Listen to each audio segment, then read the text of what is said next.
Now this morning as we come down to the shop and I look at how this is drying up, it's drying up now a whole extra day. It's actually drying about 48 hours. That's going to be ready to, I guess the major project today should be to get that sanded and get some Bondo on it. I also have this piece, and I was thinking if I run out of, or I'm waiting for things to dry, I could take the paint off of that. Now here's a little tip that I find real handy. When the temperatures has the potential to go below freezing, I like to bring most or all of my waxes and polish and flits and buffing wheels, and I usually keep them all in a laundry basket. Bring them all in the house. When these waxes and polishes freeze up over the winter, a lot of time they get ruined. Now, as I've said before, when epoxy is exposed to heat, and this is by the heating vent, and again, we have such an old house, the heat almost never goes off. So what happens is that epoxy, now by letting it dry an extra day, it should sand out, powder off, not come off like chewing gum. It should anyway. Now I just want to do a little test on this to see how this is going to sand out, because I'm going to sand most of it outside. But that epoxy that's dried up now, and this will just be a little test.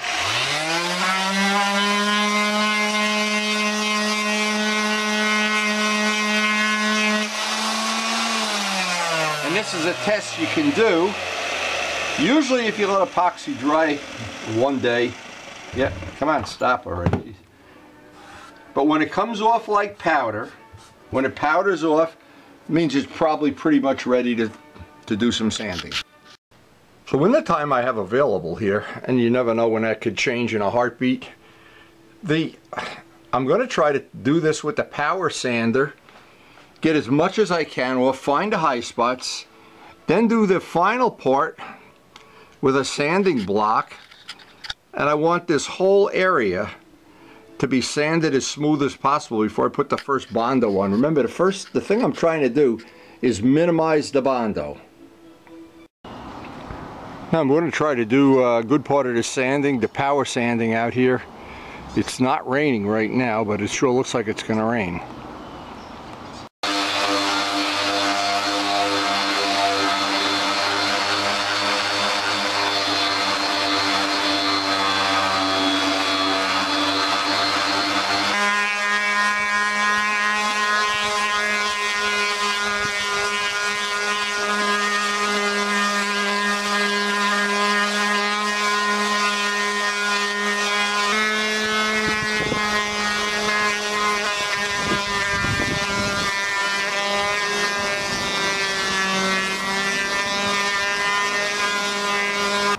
Now by doing a lot of the really dusty sanding here, it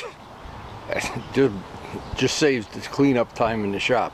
But little by little, it's grinding down, and that'll minimize. I see, of course, we're going to have some Bondo here somewhere, but we'll get as much of it smooth and true as we can with the power sanders, and then sand it by hand.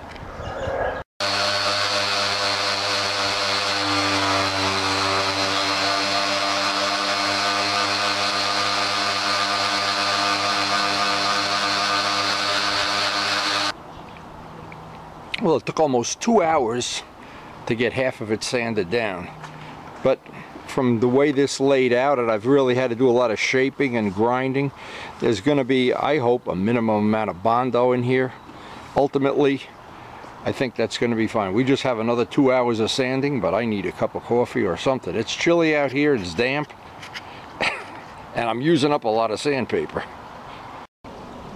Well, that was almost 4 long hours of sanding, all machine sanding. Haven't even done the hand sanding yet.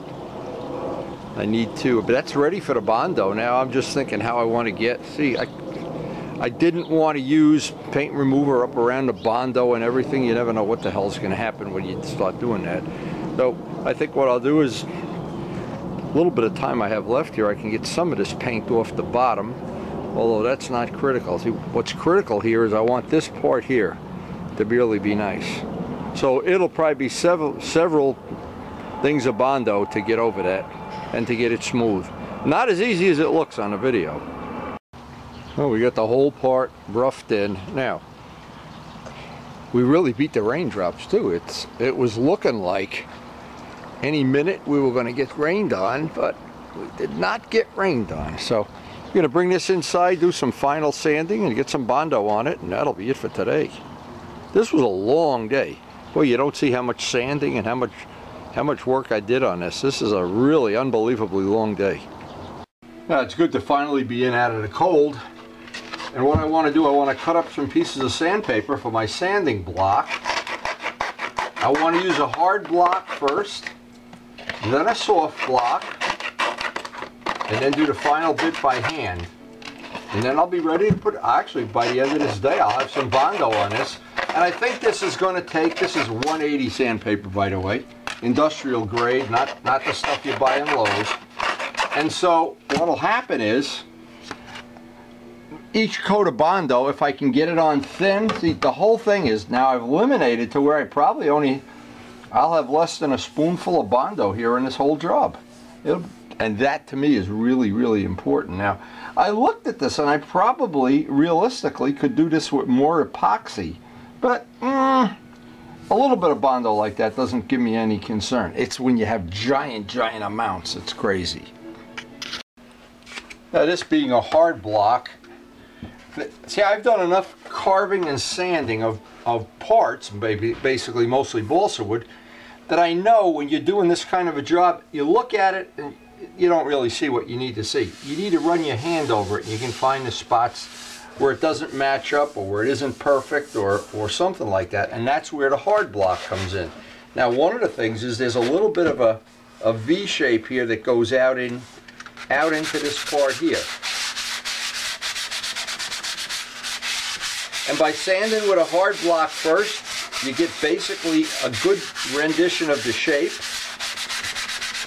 And right now, if there's a little bit of gel coat or paint or anything on here, I don't care about it right now. Because we're going to do so much sanding on this once the Bondo's on. Once I get the Bondo on this, we'll be ready for just major sanding and get it all blended in. And when it's done, this, by the way, is the original Bondo I put on. That held up pretty good. So I wanted to do everything in my power to stack the deck that I wasn't going to have a problem with the Bondo. So even though I have a gallon can of it, I went and bought a brand new, never been opened.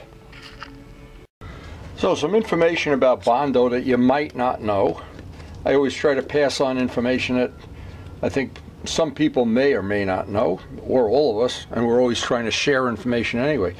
Whenever you open up a can of Bondo, now Bondo is polyester resin. What polyester resin, the characteristic, it's different than epoxy. And one of the ways it's different, it stinks to holy hell, which Karen is going to be outraged here that I'm doing this, but I have to get it done before she realizes I've been Bondoed. You can tell Bondo is nice and fresh when it comes out like that consistency, like peanut butter. And that's why I bought a nice fresh can, because it seems like as time goes by, when I've tried to use up older Bondo, and I have tried to do that, one of the downsides is it turns into like peanut butter where you can't even stir it, and it becomes a problem. Now, another trick with Bondo, these are all the tricks, and believe me, this is not as easy as you think it is. The hardener. If you open this tube right now, what's going to happen is there's going to be liquid here, and you've got to do this. You've got to knead it, turn it upside down, do that a few minutes. Now, it tells you to put how much hardener, but no matter how much you put in, you really think about it. You want to have that much hardener and that much resin. A couple of drops will kick it off, but it's most important, and I'll do this just a small batch just to make my point, but this is kind of good information to know. The way you tell if the Bondo, this purposely has a red dye, some of the polyester resins have a blue dye. And by the way, any hardener that they sell you for Bondo, for polyester resin, it'll cure, because this is polyester resin. So the one thing not to do is to put too much hardener in, because then what happens, and this is a good way to do it, put the hardener off to the side. You can see it's like a liquid anyway. And now stir it up. If you have a little bit not enough in there, you can see there'll be white streaks. So you really want to make it that you can see a nice consistency. If you put too much hardener, it'll kick off in 30 seconds. And by the way, one of the characteristics of polyester resin, if you have a 55-gallon drum of polyester resin and you put one molecule of hardener in, it'll take 1,000 years, but it'll kick off the whole barrel. Now what that means is it sets off like a molecular reaction. Polyester resin, epoxy does not. It's strictly a thing of polyester resin has that characteristic. It sets off a chain reaction. That looks about right. We're going to find out in about 2 minutes. Now I want to trowel this on. I want to cover the can so Karen doesn't come down and murder me right in the middle of this. And it's always good to have a squeegee bigger than what you think you need. In this case, I'm going to go down because I want to pack this in.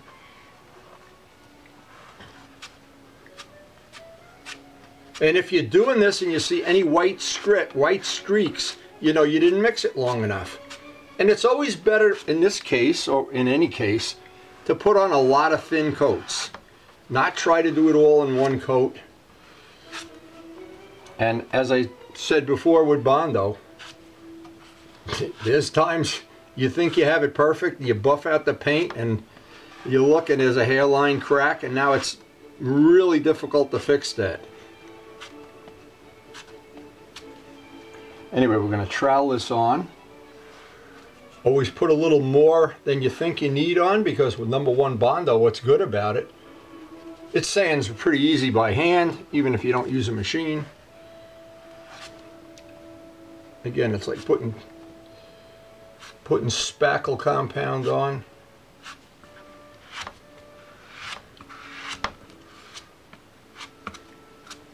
And if you're in doubt, just put on a lot of light coats. Light coats are always going to be better than one big globby coat.